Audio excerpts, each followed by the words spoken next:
বন্ধুরা আসসালামু আলাইকুম, রাবিয়া ফ্যামিলি ব্লগ থেকে সবাইকে স্বাগত। আমি আজকে একটা দেশি মুরগি আছে ঘরে, তাই রান্না করব। বাড়িতে থেকে আসছি, এখন বুদ্ধিতে কোনো ঠাঁই পাই না, কি রান্না করব। সবার খিদা লাগছে, সেই কারণে ঘরে একটা দেশি মুরগি আছে, সেটাই বাই করছি।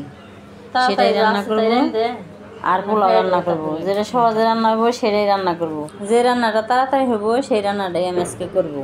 এই জন্যে দেশি মুরগি আর পোলাও রান্না করব।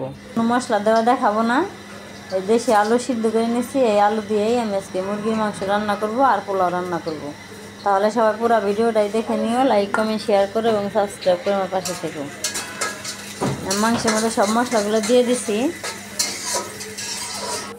চুলায় পোলাও বসিয়ে দিছি আর আরেক চুলায় মাংস বসিয়ে দিছি। দুই চুলায় তাড়াহুড়া করে বসিয়ে দিছি, রান্না হোক তারপর আবার দেখাবো। তাহলে সবাই আমাকে সাপোর্ট করো, সবাই আমার পাশে থেকো। রান্না হয়ে গেল, দেশে থেকে আসছি, কোনো বুদ্ধিতে ঠাঁই পাইলাম না কি রান্না করব। এই জন্য তাড়াহুড়া করে দেশি মুরগি আসছিল একটা, দেশি মুরগিটা রান্না করলাম আর পোলাও রান্না করলাম। সরল সোজা রান্না, যারা সাদা সিধা রান্না তাড়াতাড়ি হইব সেটাই রান্না করলাম। এখন সবারই অনেক খিদে লাগছে, এখন সবাই খেয়ে নেব। তাহলে ভিডিওটা কেমন লাগলো সবাই কমেন্টস করবে আর সবাই আমাকে সাপোর্ট করবে, সবাই আমার পাশে থাকবে।